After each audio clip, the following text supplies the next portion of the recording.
5 जुलाई 2017 एक आदमी सुबह के वक्त अपने लैपटॉप के सामने बैठा है जिसे दुनिया अल्फा O2 के नाम से जानती थी।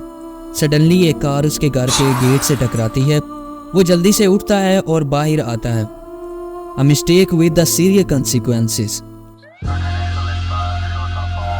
Driver is an agent of the world Thai police force. FBI और DKA सालों से इस मौके की तलाश में थे।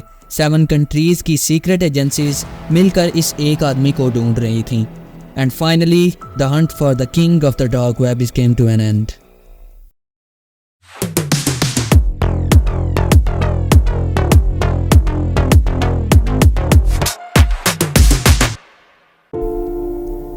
इन अर्ली 2010 डार्क वेब बड़ी तेजी से पॉपुलर हो रही थी।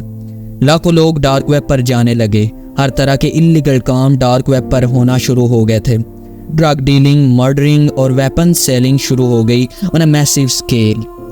डार्क वेब की पॉपुलैरिटी बढ़ती गई and then a website named Silk Road goes live in 2011। Silk Road पर थाउजेंड्स ऑफ यूजर्स ट्रांजैक्शन करते थे। इस वेबसाइट पर ड्रग्स डीलिंग इतनी होती थी कि इसे अमेज़न ऑफ ड्रग्स कहा जाता था। लेकिन 2.5 ईयर्स लेटर इस वेबसाइट का ऑपरेटर पकड़ा गया और ये वेबसाइट ऑफलाइन हो गई। बट देन एंट्री होती है the king of the dark web AlphaBay की।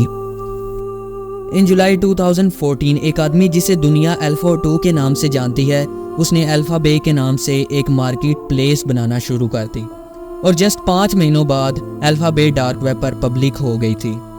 शुरुआत में इस वेबसाइट पर सिर्फ bank account details, money laundering जैसी सर्विसेज दी जाती थी। बट अल्फा बे ने वक्त गुजरने के साथ साथ दूसरे प्रोडक्ट सेल करना भी शुरू कर दिए। फॉर एग्जाम्पल ड्रग्स, वेपन्स, किसी कंपनी के secret documents etcetera. The site were growing rapidly. सिर्फ 1 साल के अरसे में अल्फा बे पर 200,000 रजिस्टर्ड यूज़र और 40,000 प्लस सेलर्स थे। 2017 में अल्फा बे पर 300,000 से ज़्यादा प्रोडक्ट्स लिस्ट हो चुके थे और $1.5 मिलियन की ट्रांजैक्शन होती थी एवरी सिंगल डे। अल्फा बे हर रोज स्ट्रॉन्ग होती जा रही थी।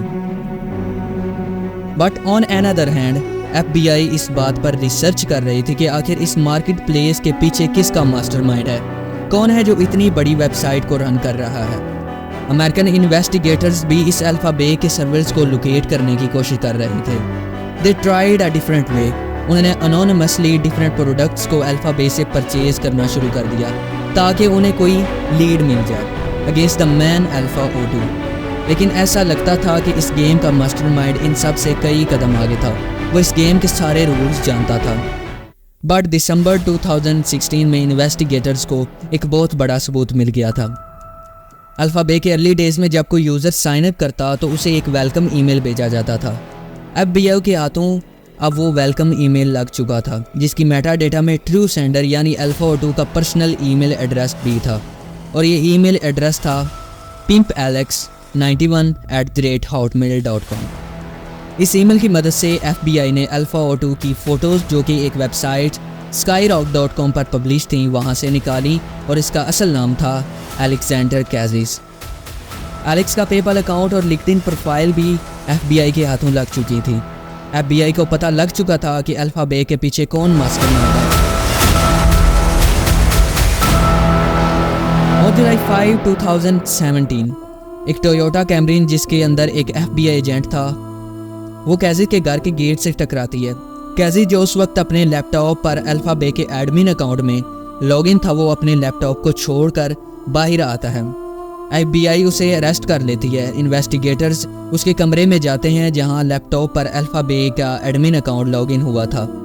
Investigators got the access. AlphaBay को परमानेंटली ऑफलाइन कर दिया गया और इस तरह एंड होता है the king of the dark web AlphaBay का। Today, the Department of Justice announces the takedown of the dark web market Alpha Bay. This is the largest dark market web place takedown in world history.